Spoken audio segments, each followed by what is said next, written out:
For years, its history, its tradition grew. On 99 previous occasions, the game's best players had assembled to compete for the United States Open title. 99 times, a champion had been crowned. What began as a modest event at the Newport Country Club in 1895 has grown into golf's definitive examination and, in the view of many, its most prestigious prize. In the process, the U.S. Open has made celebrities out of unknowns, heroes out of journeymen, and legends out of stars, as a succession of 71 different players etched their names into the history of the game.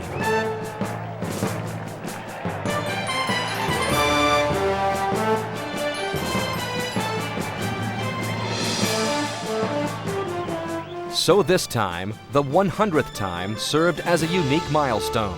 And befitting the occasion, the Open returned to its most magnificent venue, glorious Pebble Beach, where man and nature have combined to craft an assignment of unrelenting rigor and unparalleled beauty.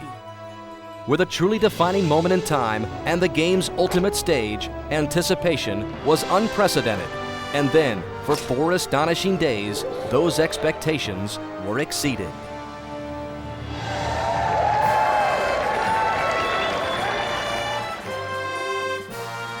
The United States Golf Association presents the 100th U.S. Open Championship. Tigers Roar. The Pebble Beach Golf Links. Nowhere in the world do land and sea merge more ideally. There could be no better setting for the millennial United States Open Championship. And to celebrate the occasion on Tuesday night, 20 former champions gathered for a reunion. By winning our national championship, they had defined their careers with an Open title. The history of American golf can be seen in their faces. Relaxed and laughing, they recalled past triumphs and then posed for a photo that produced an image for the ages. A young man with a burning desire to join that club was the prohibitive favorite Tiger Woods, the #1 player in the world. With 14 wins in his previous 26 starts, Tiger was at the peak of his considerable skills. But 155 players were primed and ready to challenge him, including #2 ranked David Duval. Hal Sutton beat Tiger at the Players' Championship, proving that he could go head-to-head with the best player in the game. And perhaps no one has a better record at Pebble than former Masters champion Mark O'Meara. 8 years ago, Phil Mickelson chose the Open at Pebble Beach to make his debut as a pro. The runner-up at last year's Open, he was now hoping to make it the site of his first major championship victory. Also in search of his first major, Scotland's Colin Montgomerie. One of the straightest drivers in the game, he's come close in the Open on several occasions, including a third-place finish at Pebble in '92. The only man with a shot at the Grand Slam, Masters champion Vijay Singh had his sights set on leg #2. Two-time Open champion Ernie Els was in good form, as was Sweden's Jesper Parnevik, with 2 early victories on the U.S. Tour. Another international player to watch, 20-year-old Sergio Garcia, who after a slow start to the 2000 season had begun to show signs of his rookie year brilliance. And then there was the incomparable Jack Nicklaus, playing in a record 44th consecutive U.S. Open. This would be a special and nostalgic week for the Golden Bear.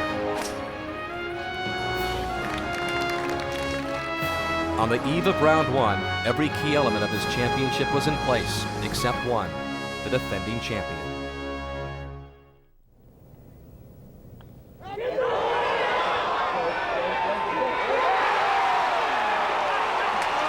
Stewart is the 1999 U.S. Open champion. Oh my! What a clutch putt.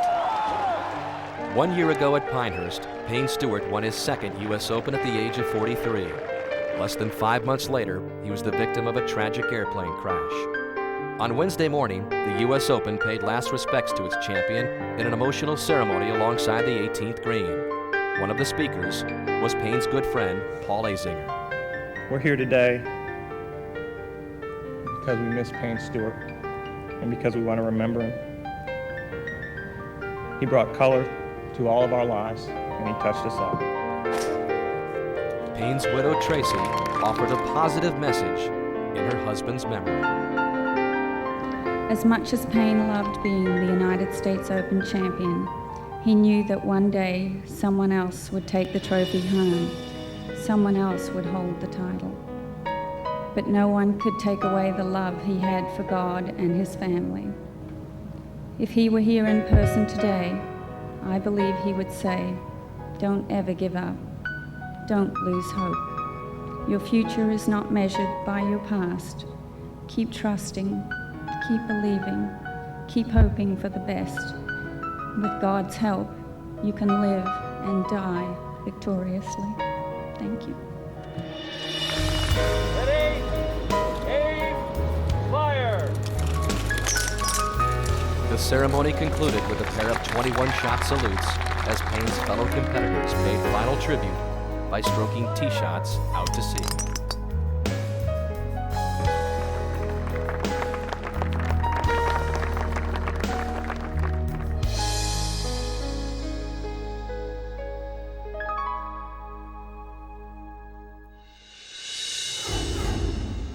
Ladies and gentlemen, good morning. Welcome to the 100th United States Open Championship conducted by the United States Golf Association. Shot number 1 of the 100th Open was struck by Mark Brooks at precisely 6:30 a.m. as he, Brett Geiberger, and Bob May led the field of competitors into the mist of round 1. And just in back of them was the man who would set the early pace, John Houston, who birdied the first hole and added 6 more en route to a 67, his lowest round in 10 Open appearances. But the day's fastest start came at 8:10 when Hal Sutton hit this brilliant 3/4 8-iron to the very first green.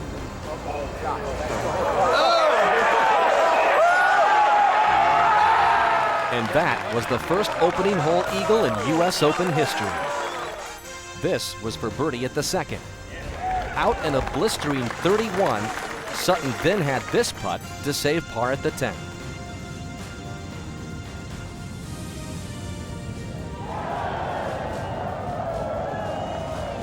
Sutton is one of the finest iron players in the game, and at the 202-yard par 3 12th, he judged the distance almost perfectly.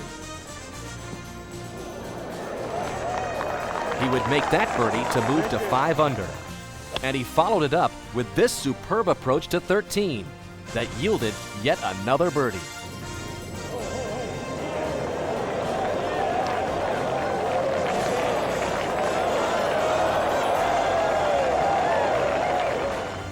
But he couldn't maintain the pace. A double bogey 7 at 14 was followed by bogeys at 16 and 18. And so the reigning Players Champion finished up at 2 under. The day's largest gallery assembled for the 8:40 starting time of Jim Furyk, Jesper Parnevik, and Tiger Woods.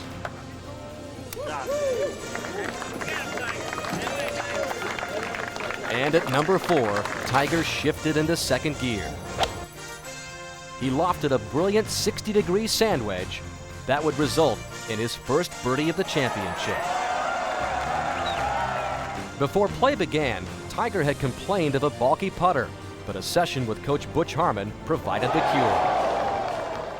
Putting really wasn't there, and spent a couple hours on Wednesday with Butch, and we fixed it, and then went out Thursday and putted good the entire week. Indeed, his putter had become an offensive weapon, as evidenced by this birdie putt at the 10th that dropped him to 3 under par. The U.S. Open is just that, open to any player with a USGA handicap index of 1.4 or less. The top players on the PGA and European tours earned exemptions from qualifying. Jack Nicklaus, Curtis Strange, Aaron Baddeley, Greg Norman, and Tom Watson all received special invitations. But everyone else had to play their way in. And this year, the USGA fielded entries from a record 8,457 hopefuls. One of them, Japan's Shigeki Maruyama. And in his opening round of the sectionals in Maryland, he showed just how much he wanted to make the Open field. by firing an incredible 58 on the south course of Woodmont Country Club. Maruyama's 2 nines of 29 included 10 birdies and 2 eagles. Others who teed it up in search of a ticket to Pebble included former Masters champions Ben Crenshaw and Craig Stadler, 84 U.S. Open champ Fuzzy Zeller, PGA Tour stalwarts Peter Jacobsen and Mark Calcavecchia, and Hank Keeney, winner of the '98 U.S. Amateur. Despite their glittering records, none of these men made it out of the sectionals. Those who survived, however, earned a moment of supreme satisfaction. But playing in the Open is a huge thing for us, especially me. I just love it. You don't really care if you shoot 10 under. You just want to get in the tournament because you can't win here. You can lose here, though. I'm just going to really just go in with the attitude of just going to go enjoy it, have fun, and just soak up the atmosphere. And if I play well, I'll play well. If I don't, I'll come away a winner anyway, whether I walk away with a trophy or not. Among the 86 qualifiers, local product Bobby Clampett, who on day one made the biggest mark. In the 1982 Open at Pebble Beach, he finished in a tie for third behind Tom Watson and Jack Nicklaus. But a career destined for greatness never quite materialized, and after just one career victory, Clampett became a television commentator.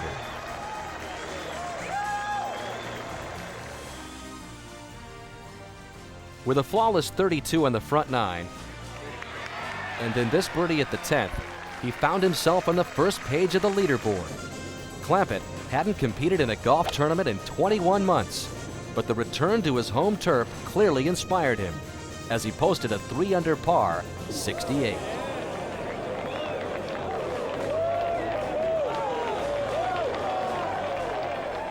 Words just don't describe my feelings. I was actually on the front 9. Everything was going so well. I hit every fairway, every green the first 10 holes. And I actually had to hold back the tears about half a dozen times because the emotion was just so extraordinary. But yet I was really at peace all day today, being out there on the golf course and having played here over a couple hundred times. I kind of like this place.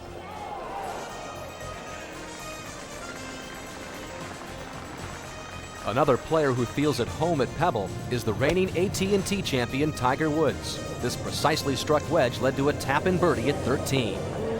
Watch out, could go in. That was easy. The day's most difficult hole had been the 14th, Tiger's second to the par 5. Coming back, Mark? No, it's headed to the left rough, just short of the bunker. I'll tell you, that's interesting to see if it reaches that tree or if it's just short. He is the best that's ever been at this kind of shot out of long rough.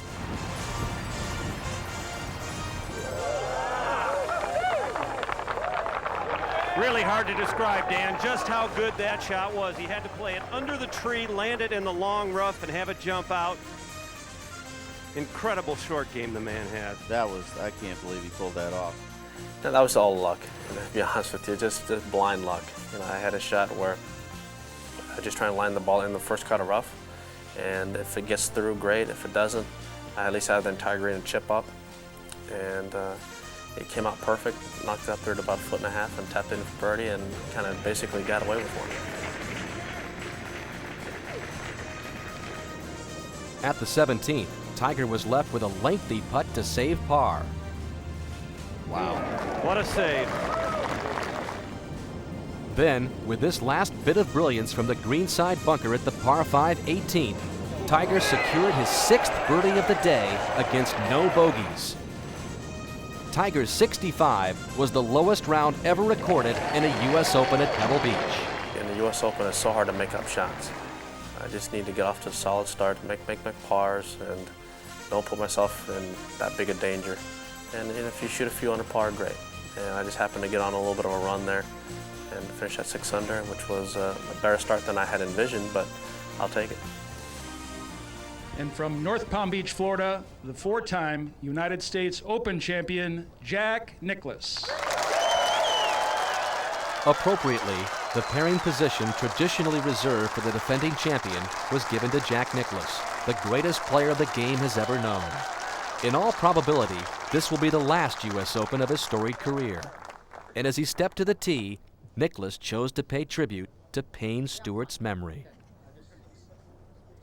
So I went to the starter at Ron Reed, and I said, Ron, would you object to a moment of silence before I hit, because in honor of Payne?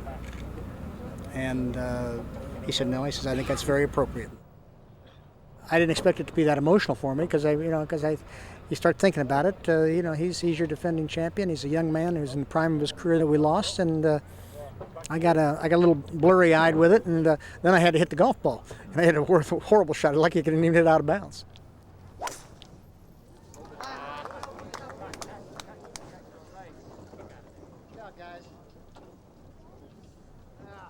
An emotional beginning for what promised to be an emotional week for Jack Nicklaus.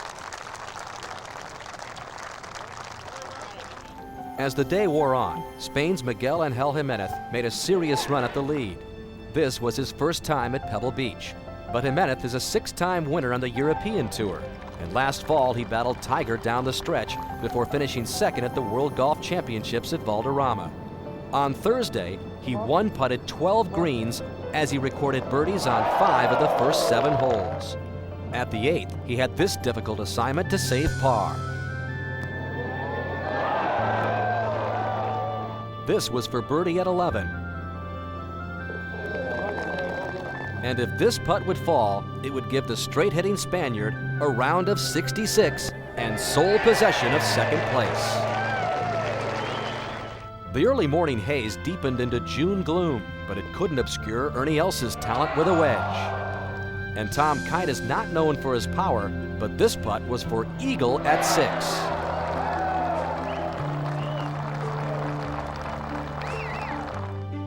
Nick Faldo showed flashes of his old brilliance. This putt at number 4 was for his 3rd birdie in a row.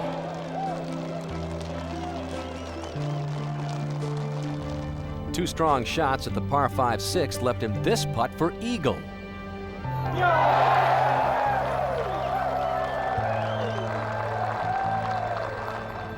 This birdie at the 10th sent him to 3 under par.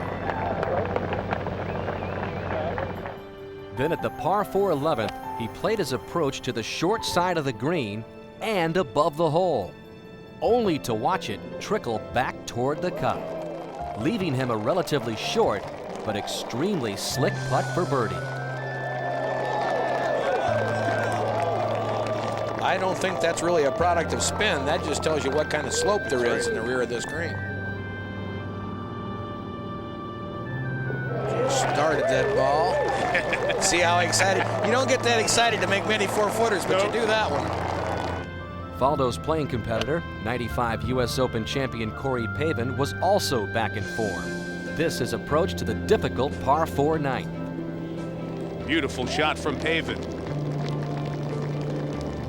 And then for birdie.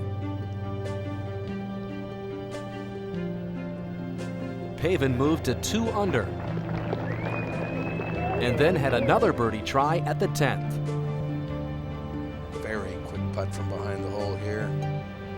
Oh, yes. Yeah. Birdies at 9 and 10, a rarity. Corey Pavin 3 under par. And despite the gathering gloom, Kirk Triplett, the 3rd member of the group, managed to generate some fireworks of his own. I'd like to tell you it's right at the hole, but I can't see it at all. It was at the hole. Good guess, Andy.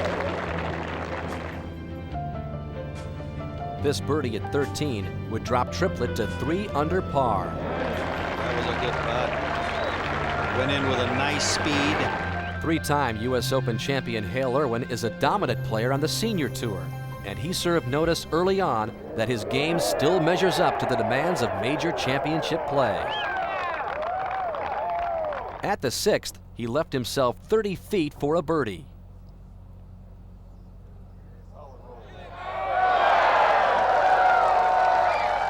And at 8, another long birdie effort. Here it comes. Unfortunately, at 3:56 p.m., play was suspended. The first fog delay in U.S. Open history left nearly half the field out on the course. And since there was no need to take shelter, players found various ways to amuse themselves. And for at least 3 players, the break allowed time to contemplate glory's past. It was here at Pebble Beach 8 years ago that Tom Kite scored the biggest victory of his career, highlighted by this miraculous pitch shot for birdie at the 7th.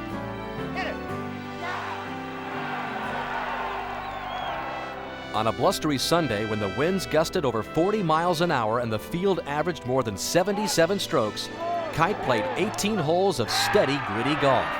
A closing 72 gave him a 285 total and a 2-shot victory in the '92 U.S. Open. 10 years earlier, Tom Watson won the title he'd wanted all his life.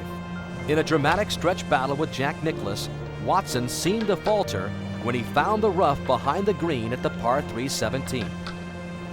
But he then played perhaps the most famous shot in Open history.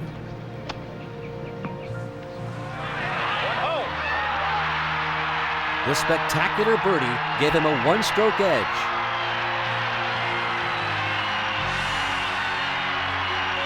And when this one dropped at 18, he had a 2-shot victory and a 6-under par total of 282. Although Jack finished second in '82, he has some very sweet memories of the first U.S. Open played here in '72. On the course he calls his favorite in the world, Jack took command in round 1 and never let go. The exclamation point on his victory came at the 17th, when he ripped a 1-iron into a stiff, gusting ocean breeze. It took one bounce, struck the flagstick, coming to rest 6 inches from the hole. With that stroke of brilliance, Jack's triumph was assured. But there would be no further strokes of brilliance on this Thursday at Pebble. At 6:28 p.m., play was canceled for the day. It was Tiger Woods on top at 6 under, followed by Miguel Angel Jimenez at -5. Day 2 began early for the 75 players whose opening rounds had not been completed. A 6:30 shotgun was scheduled, but once again Mother Nature took the upper hand, as another blanket of fog delayed the start by 1 hour and 45 minutes. When play finally began, one thing was clear: a tough course had become even tougher. Corey Pavin tried to muscle the ball out of the rough at number 14, only to see it squirt sideways, and he wound up with a double bogey. Nick Faldo had given 3 strokes back to par as he stood over a birdie putt at 18.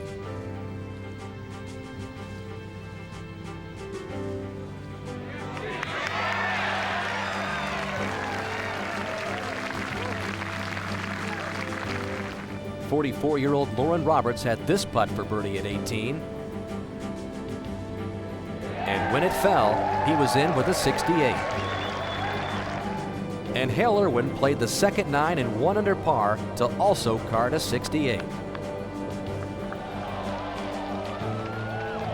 The tough part's getting up at 4 o'clock. I don't usually see 4 o'clock very often. You know, I'm on the senior tour. We have those nice, relaxed starting times. But you know, this is the United States Open Championship, gentlemen, ladies. I'm excited to be here, and this is a splendid start, and I'm very happy. At the end of round 1, Tiger Woods was still perched atop the leaderboard.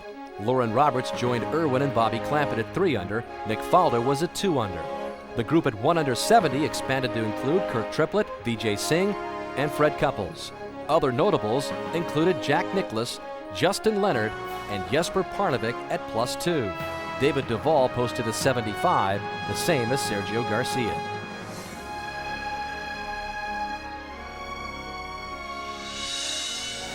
In round 2, Pebble Beach began to show its teeth. Lauren Roberts tried to play a fairway wood from the rough on number 2 and paid dearly for the attempt. A double bogey sent him spiraling to a 78. Fred Couples hit this beautiful tee shot on the 7th, but still wound up with a 75. Vijay Singh lashed this marvelous approach to the treacherous 466-yard par 4 ninth. But despite a birdie on one of the toughest holes on the course, Vijay could manage no better than a 73. This delicate pitch and run gave John Houston an easy birdie at the 6th, but he finished the day at 75. Kirk Triplett was 4 under par when his second shot at 10 soared over the cliff, costing him a double bogey. And he would also double the 13th. But Triplett kept grinding, and this birdie at 16 brought him back to even par for the day and 1 under for the championship. If there is a single indelible image from the 100th U.S. Open, this would have to be it. Jack Nicklaus poised to play his 2,863rd and likely final hole in our national championship. Over the entire history of the U.S. Open, no player has compiled a more impressive record. He won the Amateur in 1959 and again won it here at Pebble Beach in 1961. 4 times he was the Open champion, 4 times the runner-up, 18 finishes in the top 10, and 44 consecutive appearances dating back to 1957. Now, at age 60, the moment had come for him to exit golf's grandest stage. In practice and in the first round, Jack had hit a 3-wood off the tee at 18, but this time he took his driver. He usually plays 18 as a 3-shot hole, but with a 3-wood from 263 yards, he seized the moment. Shot this is. Bounces it up on the green and 2. The people were great, and every hole you went on to, we had a big applause and ovation, and it was very, very nice. It wouldn't matter that Jack 3-putted that final hole or that his score was 82. With those 2 glorious shots to 18, Jack took his leave with the same strength, determination, and dignity that had made him the game's all-time greatest. And so from the fans at the final green and his good friend and rival back in the fairway, a hero's farewell. As always, his family was close at hand, son Jackie on the bag, and wife Barbara in the gallery. And just like that, it was over. The probable end to an improbable Open era. Ironically, mere moments after Jack departed the 18th green, Tiger Woods stepped onto the tee at the first. There couldn't have been a more poignant changing of the guard. Tiger had been fortunate in his starting times.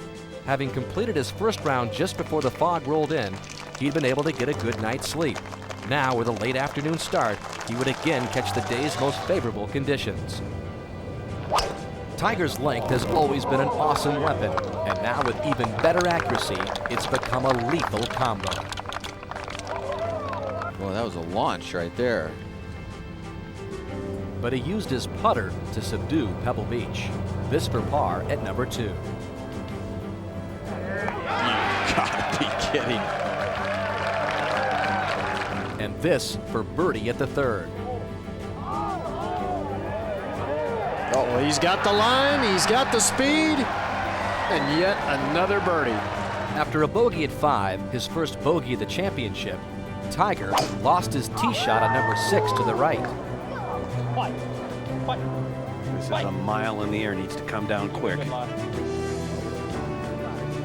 With his ball nestled deep in the rough, a steep cliff in front of him, and the Pacific looming on the right, the only option seemed to be a pitch back to the fairway. But this is Tiger Woods. I think he could probably get a 7 or 8 iron on it. He may get it all the way up there. Look at this. Look at this.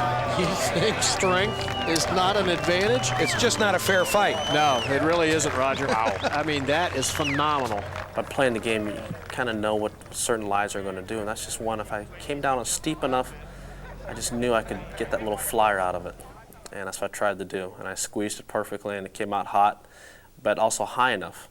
I had the loft on it to get it up, and it got right over that tree, flew, flat-lined on me, which was perfect. So I got to the green and 2-putt for birdie.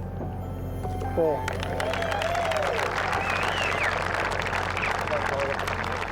Then at number 7, with the wind down, Tiger took dead aim to the short par 3.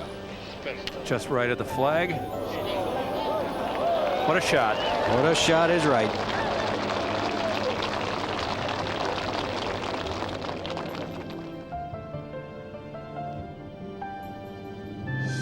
and he knocked in the birdie to drop him to 8 under for the championship.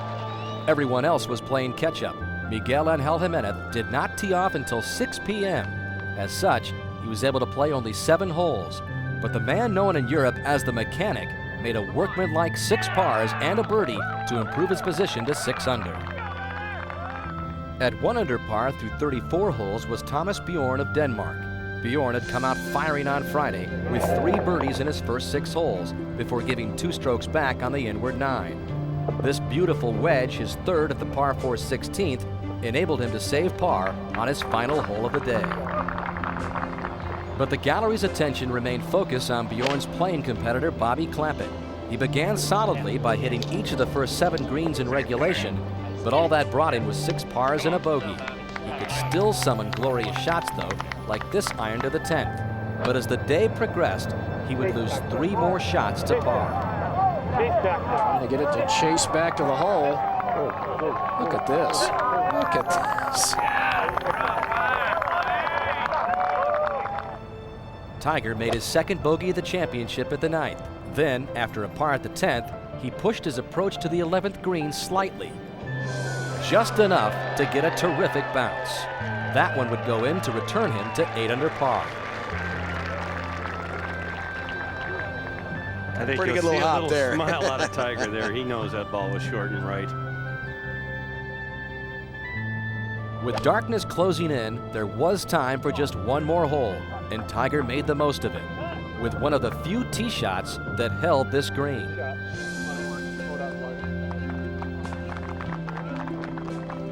Then from 30 feet, a final moment of mastery.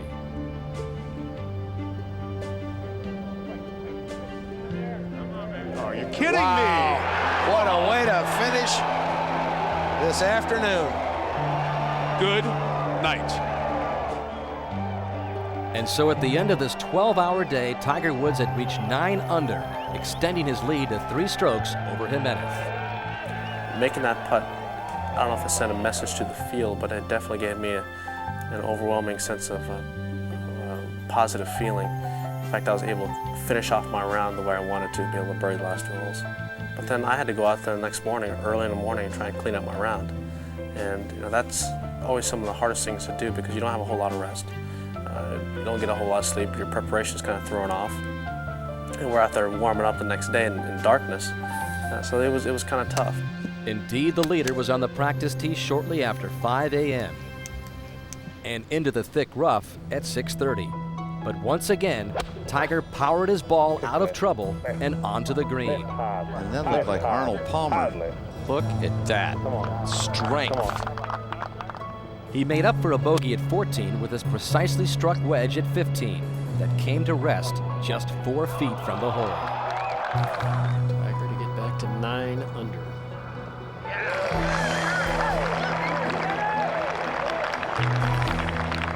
As he stood on the tee at 18, he was 3 under for his round, 9 under for the championship, with a chance to set a new 36-hole scoring record for the Open. But it was at that moment that he made his first major mistake of the week. A severely pulled tee shot that finished on the rocky shoreline. And I just double cross hit a quick hook. And man, it's just one of those shots where it shocks you because you know you're playing well, and to be able to hit a shot that's absolutely completely opposite of what you had envisioned is a little shocking to the system. But I stepped up there the second time and just absolutely ripped it.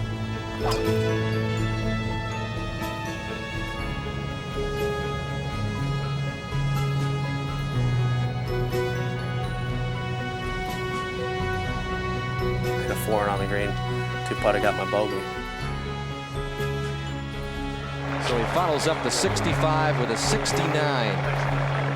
I felt that was a very big bogey. I didn't want to end on a 7. Meanwhile, his closest pursuer, Miguel Angel Jimenez, had a difficult morning, giving 4 strokes back to par. He hasn't been hitting irons too well lately, and that's just another poor iron shot. He hasn't hit a green, I think, in several holes. Angel Cabrera began play at 2 under with 9 holes to make up on his Friday round, but his tee shot at the 12th was more than a little off target. Talk about a slam dunk.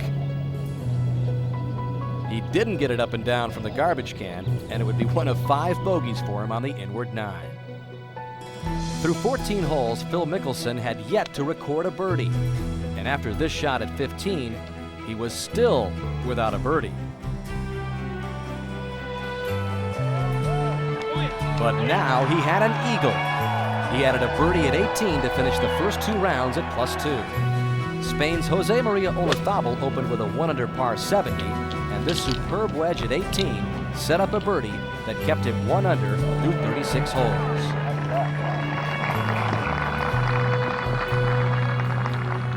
Hal Sutton had lost 3 strokes to par before this birdie attempt at 17.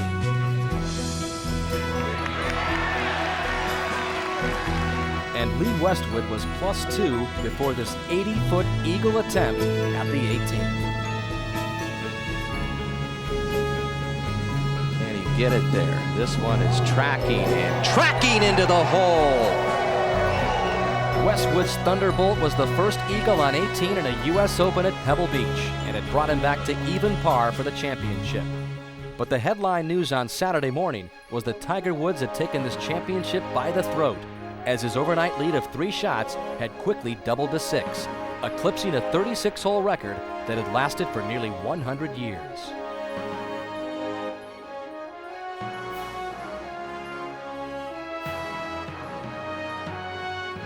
The 7-man amateur contingent at this Open included Aaron Baddeley, the 18-year-old phenom who had won the Australian Open earlier this year, and David Gossett, who had taken the U.S. amateur title at Pebble Beach last August. However, the only one to survive to the weekend was little-known Jeff Wilson, a 36-year-old car salesman from Vallejo, California. And it turned out to be the most bittersweet of mornings for another Northern Californian, mini-tour player Todd Fisher of Pleasanton. His first shot of the day at the par 3-7. Pure perfection. The 29th hole-in-one in U.S. Open history. It was his last shot that hurt him, though, a bogey 6 on 18 that caused him to miss the cut by a single shot.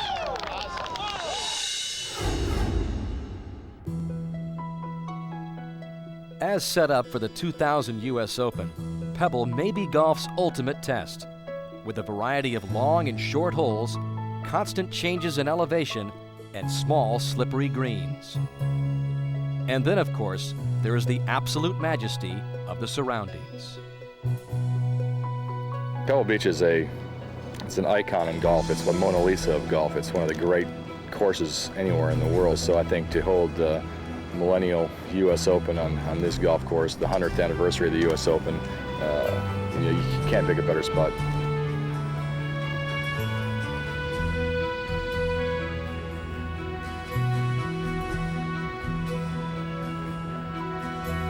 There's no margin of error, there's no bailouts and that sort of thing, so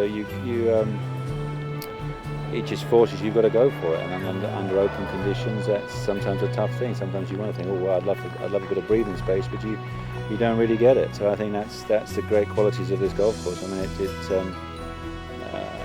just shows you how a great classic design, nothing fancy, nothing clever out there, can stand up to 153 of us, and not one extra guy tears it apart. But for we lesser mortals, it's a pretty good darn test. On Saturday afternoon, the freshening wind turned majestic Pebble into a bear of a golf course. The average score for the 3rd round would soar to more than 76 strokes. Among the earlier starters, Colin Montgomery opened with 6 pars but played his next 4 holes in +8. Hal Sutton put his tee shot on the first in the rough and started bogey, bogey, bogey, double bogey en route to 44 on the front 9. Jim Furyk bogeyed 8 holes in a row for an uncharacteristic 84. Meanwhile, Ernie Els jump-started his round with this 97-yard sand wedge at the 4th. Oh, it's in! It's in!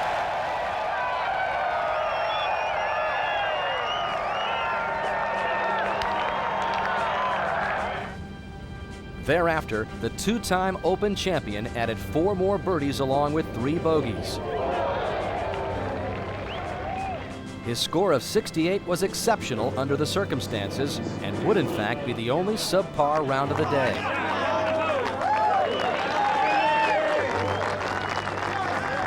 In the penultimate pairing, both Miguel Angel Jimenez and Kirk Triplett stumbled out of the gate with bogeys at the first.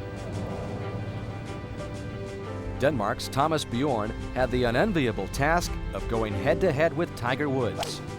He had played well the first 2 days with 7 birdies against just 5 bogeys, but now he would have to handle the pressure of playing with the leader. Then it was Tiger's turn. He hadn't seen the course in these conditions all week, and the question was, how would he perform? The answer was brilliantly. This putt for birdie from 30 feet at the second. Tiger's 20th one putt in his first 38 holes took him to 9 under par, and his lead would swell to 8. Then, just as suddenly, Tiger found trouble.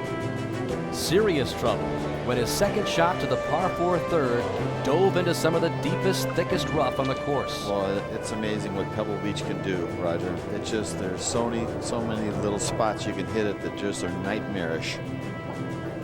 He needs to be careful with this, John, not blast it through the fairway. Oh. You better be careful with the rest of the round. From now on in, and the wind is a big factor, and this is maybe as hard as the other one, isn't it, Roger? Well, yes, it's not much better, and I thought he kind of quick hit that a little bit, John, didn't you? Well, I don't know what he's doing right here. You'd think he would have tried that the first time he was going to do this. Played very quickly again. Oh, boy. It's not often that Tiger Woods has to hit 3 shots in a row. Not a very good shot there, John. That's what I mean. I don't know if he's a little flustered or angered by what happened. Even after 5 strokes, Tiger was still 10 feet from the hole. That will be a triple bogey 7. And drop Tiger Woods to 6 under par. Even though I made 7 there, it was all right. It's okay because one, everyone's going to make mistakes in the U.S. Open, and you just got to limit them. And I figured if I had made no more mistakes for the rest of the week, then I'd be okay. But then at the 6th, he again found trouble when his second shot came to rest in dense grass at the edge of a bunker about 65 yards short of the green. Oh, what a lie. That has found that very long grass around the bunker, just as he did at number 3. A day earlier, he had saved himself on this hole with a display of pure muscle. This time, it was just pure talent. Well, I'm telling you what, this is absolutely brilliant, Johnny. Wow. Brilliant play there. He likes that one. Look at this lie.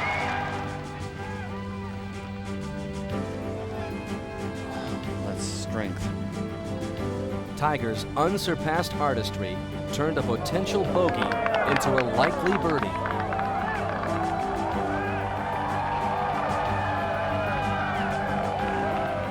And Tiger is undoubtedly the game's best closer. Unbelievable. Pretty good up and in there. How many times can you say it? How many different words can you use to describe it?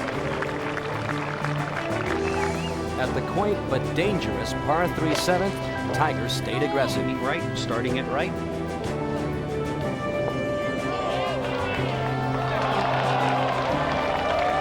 Wonderful again. A birdie would return his lead to 8.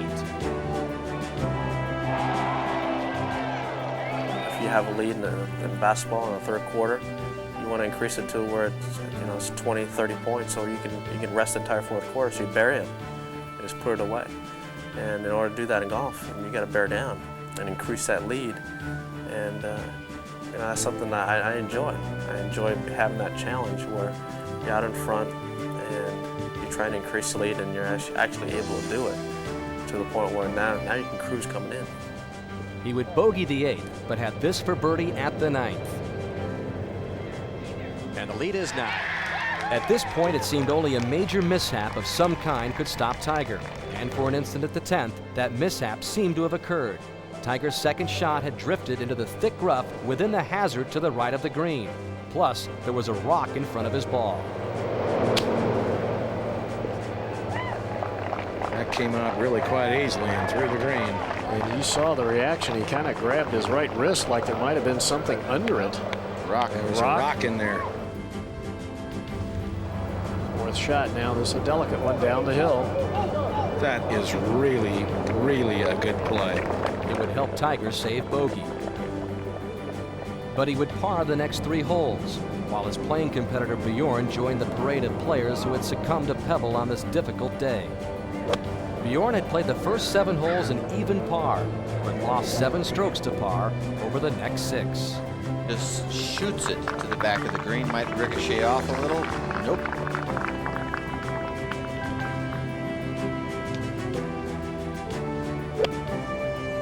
Ireland's Padraig Harrington showed flashes of brilliance.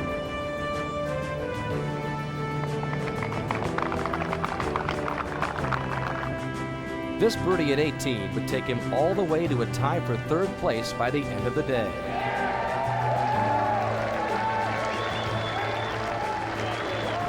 As Tiger came to the tee at number 14, he was the only player under par for the championship. After a Herculean drive, he had just 245 yards left on this hole that measures 573. He then unleashed another one of those shots that only Tiger can play.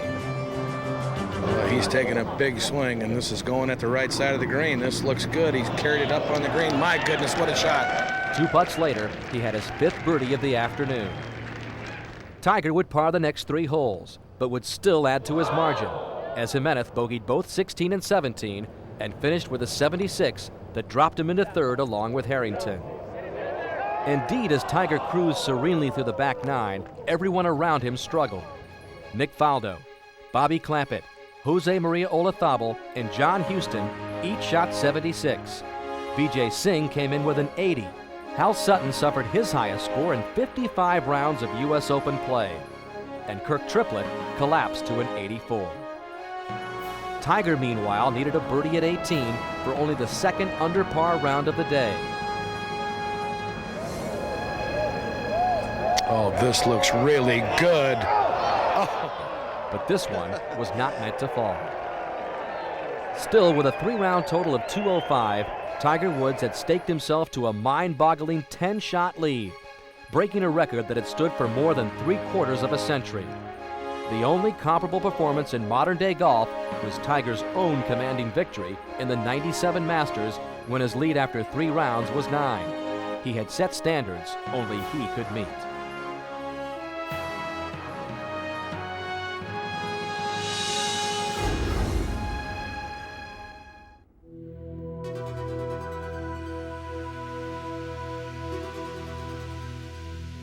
For 3 straight days, he had made the extraordinary look routine.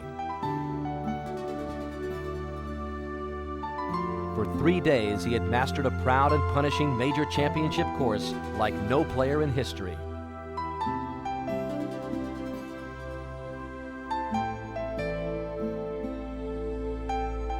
For 3 days, he had humbled his rivals, obliterated records, and astonished the world of golf.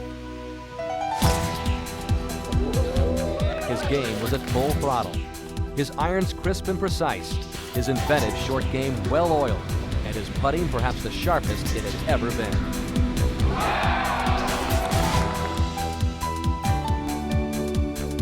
Indeed, Tiger had staged a shot-making tour de force, displaying an array of weapons beyond the skills of his rivals. And of course, his competitive fire is beyond compare. Put it all together, and you have an extraordinarily skilled athlete playing with bulletproof confidence. Go! Go! Go!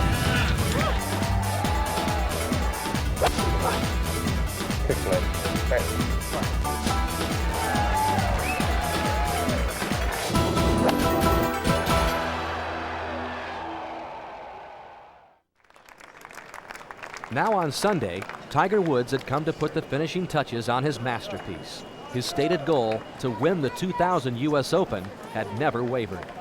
But as he teed off in round 4, he was playing for more than first place. he was playing for a place in history. On Thursday, Friday, and Saturday, Tiger had pretty much answered the question of whether he would win. The question now was, how complete and overpowering would the victory be? Bright sunshine and absolutely placid conditions prevailed for the first time all week, and Tiger played his first 9 holes in a similar calm, hitting every fairway but one, every green but one, and recording 9 consecutive pars.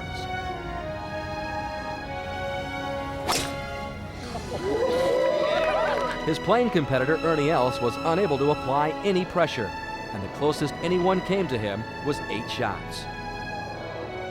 Then, as if sensing records were in reach, Tiger kicked his game into high gear for the final 9 holes. Well left of the hole toward the center of the green. An advantage, though, to be able to play a wedge second shot to a 446-yard par 4. And then stroked this one home for his first birdie of the day.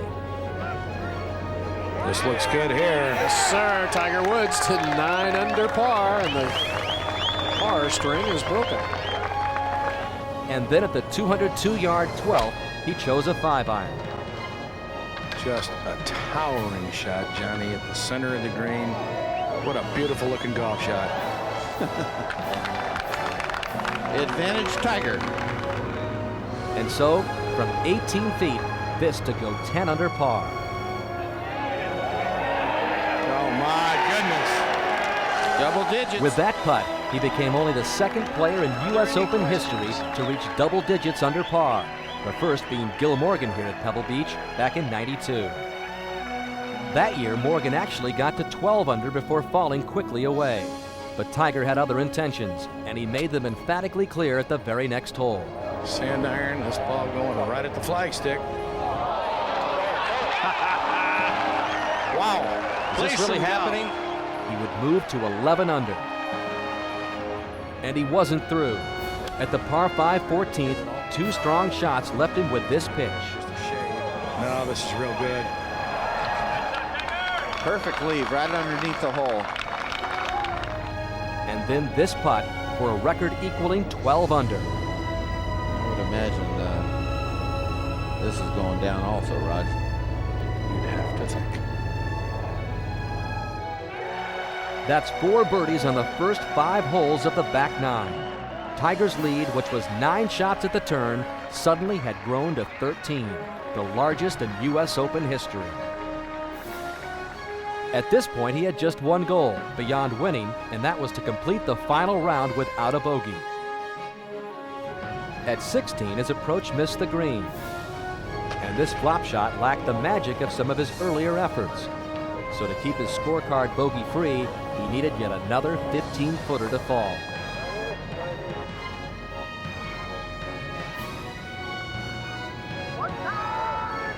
How about it?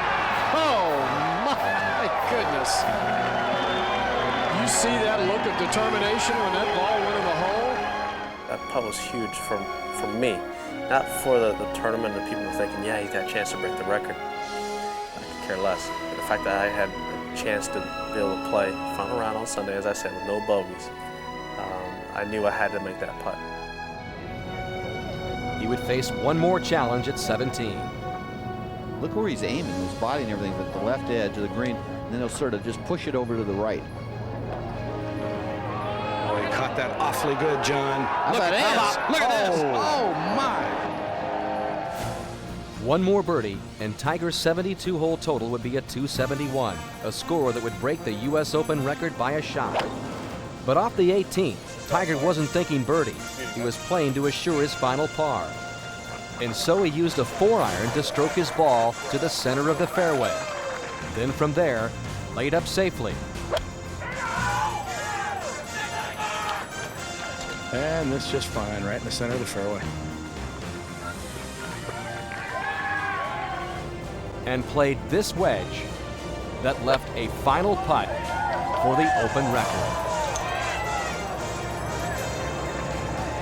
And the huge gallery that ringed 18 was expecting more history. I had a lot of work to do. I still had to work pretty hard coming in. I had to execute my golf shots where I wanted to in order to get my par. And I was waving at people, I was looking around and trying to capture the moment, but also not let my focus go at the same time. This for a birdie 4 and a new U.S. Open scoring record.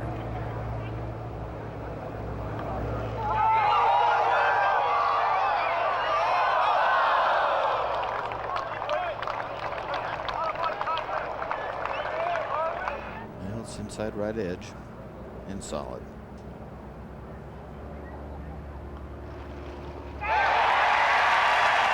Tiger Woods is the 100th U.S. Open champion. And what a performance. 12 under par and a victory by a record 15 shots. On this course, where the field had averaged nearly 76 strokes, higher than any Open since '83, Tiger had averaged 68. Not once did he three-putt. Not for one moment was he over par.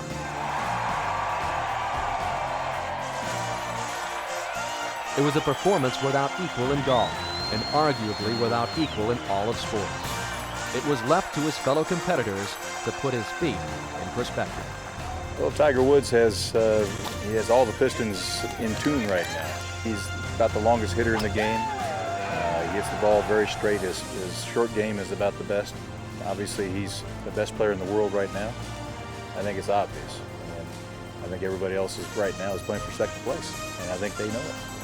I think Tiger Woods plays a different game than anyone. You know, they talked about Jack Nicklaus a long time ago, hit it so far and he was strong out of the rough. But I think Tiger is better around the greens than Jack, and that's why he's shooting these scores. So 10 or 15 years from now, we won't even know of another golfer. Tiger comes out here to beat the hell out of everybody. That's his mindset, that's his approach, and he'd rather beat you by 8 than by 7. And if he can beat you by 10, he'll do it.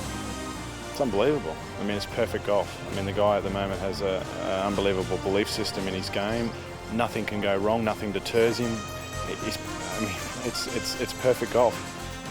Watching Tiger play today was just awesome display of golf. Power game. That's the modern game right there. You know, he's the Michael Jordan of our sport, and to see a guy on like that on a beautiful golf course in this weather it was quite a thrill. It's just a great feeling to be able to go out there and win a U.S. Open. And not only that, win it at Pebble Beach. And I think that's the ultimate of the U.S. Open golf courses.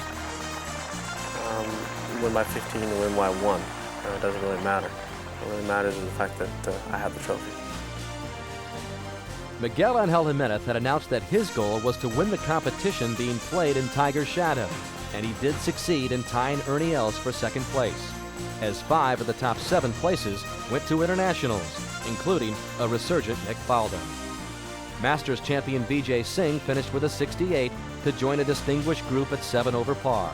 But for the likes of Singh, David Duval, Justin Leonard, and Phil Mickelson, this had been a frustrating week. This week belonged to one man and one man alone. Indeed, if the perennial intent of the USGA is to identify the best golfer in the land, then in these 4 days at Pebble Beach, they succeeded more certainly than ever before. The 100th U.S. Open champion and the most overpowering champion of them all, Tiger Woods.